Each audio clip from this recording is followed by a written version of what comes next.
नमस्कार, मी ज्ञानेश्वरी रेसिपीमध्ये सर्वांचं खूप खूप मनापासून स्वागत करते। आज आपण बघणार आहोत मिठामध्ये मॉइश्चरायझर टाकाल तर काय होईल।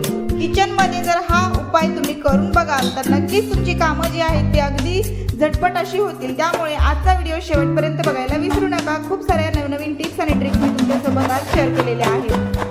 आज आपण पहिली टिप किचनची बघतोय, ती म्हणजे आपण जेव्हा खोबरं किसायला घेतो तेव्हा ते खोबरं अगोदरच आपल्याला एक दिवसभर तरी आणि रात्रभर तरी म्हणजे 24 तास तरी ते फ्रीजमध्ये ठेवायचे, जेणेकरून ते मऊसर होतं। आणि ठेवताना त्याला प्लास्टिक बॅगमध्ये छान गुंडाळून व्यवस्थित किंवा एखाद्या भरणीमध्ये छान हवा बंद करून ठेवायचे, जेणेकरून अगदी ते मऊसर असं तयार होईल। आणि बघू शकता किसायला खूप जास्त हलकं जातं, खूप जास्त जड जात नाही। नाहीतर वाळलेलं खोबरं असतं ना तर ते खूप जास्त कठीण जातं, किसलं जात नाही। त्यामुळे आपल्याला हे फ्रीजमध्ये ठेवलं तर नरम होतं आणि लवकर किसलं देखील जातं। या पद्धतीने तुम्ही देखील तुमच्याकडे अशा प्रकारे किसणी असेल तर त्या स्टीलच्या किसणीवरती हे खोबरं एकदा किसून बघा, हा उपाय करून बघा।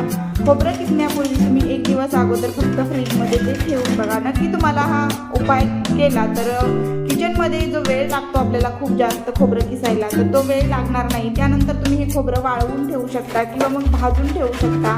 वाळवलं तरी आपल्याला ते नंतर भाजावंच लागतं, त्यामुळे डायरेक्टली जरी भाजाल तरी देखील अगदीच उत्तम आहे। तर याला भाजल्यानंतर त्याच्या छान कुरकुरीत तर होणारच आहे। त्यामुळे किसण्याची मेहनत जी आहे ती कमी व्हावी आणि आपल्याला फार जास्त मेहनत करावी लागणार नाही, यासाठी हा छोटासा उपाय करायचा आहे। आणि त्यानंतर खोबरं किसून माझा हा व्हिडिओ कुठल्या गावातून किंवा कुठल्या शहरातून बघताय ते मला कमेंट बॉक्समध्ये नक्की कळवा, जेणेकरून मलाही कळतं की माझा व्हिडिओ कुठल्या गावात किंवा कुठल्या शहरामध्ये पोहोचलेला आहे ते। आणखीन एक गोष्ट सगळ्यात महत्त्वाची, तुम्हाला माझा व्हिडिओ पूर्ण बघितल्यानंतर जर आवडला तर मित्रपरिवारासोबत नक्की शेअर करा आणि व्हॉट्सअपलाही करू शकता, सोबतच फेसबुकला पण करू शकता। व्हिडिओ आवडल्यास लाईक करायला सुद्धा विसरू नका। चला मग पुढची टिप काय आहे ते पण बघूया। बरेच जण सबस्क्राईब करतात, समोरच्या बेल आयकॉनवर क्लिक करून ऑलवर क्लिक करायचं विसरून जातात, ते सुद्धा नक्की करून घ्या, जेणेकरून चॅनलवर जे दररोज नवनवीन व्हिडिओज येतात त्याचं नोटिफिकेशन तुम्हाला सगळ्यात आधी मिळतं, म्हणजे अगदी व्हिडिओ अपलोड केला की लगेच, त्यामुळे व्हिडिओ तुम्हाला लगेचच पाहता येतो। पुढची आपली टिप आहे ती बघूया। आपल्याला लिंबाची एक छोटीशी स्लाइस घ्यायची आहे आणि त्यावरती टाकायचं आहे थोडंसं कोलगेट आणि हे कोलगेट यावरती छान हाताने स्प्रेड करून घ्यायचे। ब्लॅक त्वचा आपल्याला पूर्णपणे उजळवण्यासाठी किंवा बोटांवरचा काळपटपणा, कोपराचा काळपटपणा पूर्णपणे घालवण्यासाठी, मानेवरचा सुद्धा काळपटपणा घालवण्यासाठी याचा उपयोग तुम्ही करू शकता। टूथपेस्ट आणि लिंबाचं हे मिश्रण याची होणारी रिॲक्शन यामुळे पूर्ण ब्लॅकनेस निघून जातो आणि स्किन जी आहे ती उजळ होण्यास मदत होते। या पद्धतीने तुम्ही देखील तुमच्या हाताला हा उपाय करून बघा, त्यानंतर तुम्हाला जी मिळणारी उजळणारी त्वचा आहे ती अगदीच अप्रतिम अशी असेल। त्यामुळे मी असं हे थोडंसं स्प्रेड करून घेतलं हातावरती, 2-3 मिनिट आपल्याला हे असंच व्यवस्थित स्प्रेड करून ते स्किन जी आहे ती अशी व्हाईट करून घ्यायची आहे। थोडीशी स्किन व्हाईटनिंगचं आपल्याला हे काम करायचं आहे। नक्की तुम्हालाही आवडेल हा उपाय, नक्की एकदा करून बघा। आणि जर यानंतर हा उपाय केल्यानंतर ड्रायनेस थोडासा आला तर त्यावरती मॉइश्चरायझर लावायला विसरू नका, जेणेकरून स्किन जी आहे ती ड्राय होणार नाही। हिवाळ्याच्या दिवसामध्ये अगदी थंडीचे दिवस आहे, त्यामुळे पूर्ण स्किन व्हाईट किंवा ड्राय होणार नाही याची काळजी घ्यायची आपल्याला। आणि हाताला आपल्याला मॉइश्चरायझर सुद्धा नक्कीच नंतर लावायचा। तर अशा पद्धतीने कोलगेटचा वापर करून फक्त दातच नाही तर या पद्धतीने स्किनसाठी सुद्धा, क्लिनिंगसाठी स्किनच्या टूथपेस्टचा वापर आपण करू शकतो। त्यामुळे नक्की तुम्हाला हा उपाय आवडला असेल तर उपयोगात आणू शकता। पुढची आपली टिप आहे किचन टिप, ती बघूया। आपण जेव्हा कुठलंही छोटंसं पाऊच असतं आणि त्यामध्ये सोडा असेल किंवा इनो असेल आणि अशा प्रकारे कॉफी देखील असेल, जशी माझी कॉफी इथे उरलेली आहे, जर शिल्लक राहिली असेल तुमच्याकडे कॉफी आणि त्या पॅकेटमध्ये तुम्हाला ती तशीच ठेवायची असेल तर त्याला फोल्ड करायचं। 3-4 वेळेस फोल्ड केल्यानंतर त्यावरती रबर बँड लावून ती आपल्याला अशीच ठेवून द्यायची आहे, जेणेकरून आपल्या वस्तू ज्या आहेत त्या आपल्याला योग्य वेळी सापडतात आणि इकडे तिकडे विस्कटल्या जात नाही किंवा सांडत नाही आणि वस्तूंचं आपल्या नुकसान देखील होत नाही। पदार्थ व्यवस्थित राहतात, हवा बंद सुद्धा राहतात। पुढची आपली टिप आहे ती बघूया। एक प्लास्टिकची साडीची बॅग घ्यायची आणि त्यामध्ये ज्या कमीत कमी वेळेस वापरण्यात येणाऱ्या ज्या वस्तू असतात, जसं की आईस्क्रीमचा चमचा आहे, करंजीचा साचा आहे, काही अशा वस्तू आहेत की ज्या मला कधीतरीच लागतात, पुरण पात्रामधल्या प्लेट्स आहेत, अशा प्रकारच्या भरपूर गोष्टी असतात ज्या कधीतरीच लागतात किंवा वर्षातून 1-2 वेळेसच लागतात। त्या वस्तू आपण अशा प्रकारच्या एखाद्या प्लास्टिकच्या पिशवीमध्ये ठेवून नंतर अरेंज करून ठेवल्या कुठेतरी, जिथे भांडी असतील तिथे तुमच्या घरामध्ये, तर तुम्ही त्याला इझिली शोधू शकता आणि तुम्हाला पाहिजे तेव्हा त्या मिळतील सुद्धा. वेळ जास्त जाणार नाही, वेळेची बचत होईल.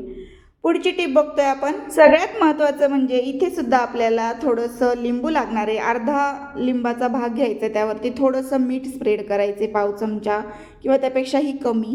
आणि आणखीन थोडंसं आपल्याला सोडा देखील यावर टाकायचा आहे, खायचा सोडा किंवा एक्सपायर झालेला खायचा सोडा वापरला क्लिनिंगसाठी तरी चालेल, किंवा खूप जास्त दिवस झाला असेल, इनोचे पॅकेट घरात पडून असतील त्याचा वापर करा, किंवा बेकिंग सोडा असतो जो आपण केकसाठी वगैरे बेकिंग पावडर वापरतो, तीही एक्सपायर झाली तरीसुद्धा ती पण वापरू शकता. अगदी ऑप्शनमध्ये तुम्हाला 2-3 पदार्थ मी दिलेले आहेत, त्यापैकी कोणताही पदार्थ अगदी थोडासा वापरायचा आहे, पाव चमचा. आणि त्यानंतर हे सगळं मिश्रण एकत्र करून असं स्प्रेड करायचे. जी कोणती प्लेट असेल आपली तांब्याची, पितळेची, तर ती आपल्याला स्वच्छ करण्यासाठी या छोट्याशा मिश्रणाचा वापर करू शकता, जेणेकरून पितांबरी न वापरता तुम्हाला घरच्या घरी हे मिश्रण बनवून अगदी अर्ध्या लिंबामध्ये सुद्धा भांडी चमकवता येतील. फार जास्त वेळ न घालवता कमी पैशांची बचत करण्यासाठी ही सोपी अशी ट्रिक कामी येऊ शकते. आणि या पद्धतीने पूर्ण प्लेटवरती हे मिश्रण स्प्रेड करून झाल्यानंतर आपल्याला ते बॅक साईडला पण लावून घ्यायचं आहे आणि प्लेट पूर्णपणे धुवून घ्यायची. अगदी न घासताच फक्त लिंबाच्या फोडीनेच आपण याला स्वच्छ केलं आहे, बघू शकता. खूप सोप्या ट्रिक्स आहेत, ज्यामुळे तुम्हाला पितांबरीसुद्धा वापरायची गरज नाही. होममेड पितांबरी बनवायचीच असेल तर लिंक डिस्क्रिप्शन बॉक्समध्ये देते, कारण खूपच इफेक्टिव्ह अशा मी पितांबरी पेस्ट बनवलेल्या आहेत, ज्या तांब्या पितळेच्या भांड्यांवरती उपयुक्त आहेत आणि युजफुल आहेत. चला मग, त्याचा रिझल्टही खूप छान आहे. धूपही बनवलेला आहे होममेड, बघितला नसेल नक्की बघा. चंदनाचा गंध असतो होममेड, तो देखील बनवलेला आहे. सगळ्या लिंक्स मी तुम्हाला पॉसिबल असेल तर मला वेळ भेटला तर नक्कीच डिस्क्रिप्शनमध्ये देते, किंवा चॅनलवर जा आणि पॉप्युलर व्हिडिओमध्ये नक्की एकदा चेक करून बघा, तर तुम्हाला खूप सारे व्हिडिओ असे पाहायला मिळतील जे तुम्ही अजूनही पाहिले नसतील. त्यानंतर पुढची टीप बघतोय आपण मॉइश्चरायझरची. आपल्याला थोडंसं मॉइश्चरायझर घ्यायचं आहे आणि मिठाच्या भरणीवरती अशा प्रकारे थोडंसं टाकायचं आहे. काचेची भरणी शक्यतो मिठाला वापरतो आपण, आणि त्यावरती हे मॉइश्चरायझर अगदी व्यवस्थित लावून घ्यायचं आहे. आणि त्यानंतर असं वरच्या बाजूला जे प्लास्टिकचं टोपण असतं त्यावरती सुद्धा लावायचं आहे. सगळीकडे एकसारखं स्प्रेड झाल्यानंतर आपल्याला हे एका कोरड्या कापडाने छान असं पुसून घ्यायचं आहे. फक्त पुसूनच नाही तर चांगलं पाणी देखील पुन्हा एकदा कापडावरती घेऊन थोडंसं ओलं करून कापड आपल्याला हे छान असं पुसूनच घ्यायचं आहे. पूर्ण भरणी जी आहे ती धुवत बसायची गरज नाही, घासत बसायची गरज नाही, किंवा यातलं मीठ बाहेर काढायची गरज नाही आहे. अगदी सोप्या अशा ट्रिकने आपण ही भरणी स्वच्छ केलेली आहे. काचेचीच नाही, प्लास्टिकची सुद्धा भरणी तुम्ही या ट्रिकने साफ करू शकता, कारण आपल्या मॉइश्चरायझरमुळे या भरणीवर अतिशय चकाकी अशी येते आणि पटकन ही भरणी क्लीन देखील होते. तुम्हाला ही ट्रिक आवडली असेल तर नक्की एकदा उपयोगात आणून बघा. व्हिडिओ थोडासा जरी आवडला असेल तर व्हिडिओला लाईक, शेअर आणि सबस्क्राईब करा. चला तर मग पुन्हा भेटू अशाच एका छानशा व्हिडिओसोबत. आणि आजचा व्हिडिओ तुम्ही सगळ्यांनी शेवटपर्यंत पाहिल्याबद्दल पुन्हा एकदा सगळ्यांचे मनापासून धन्यवाद.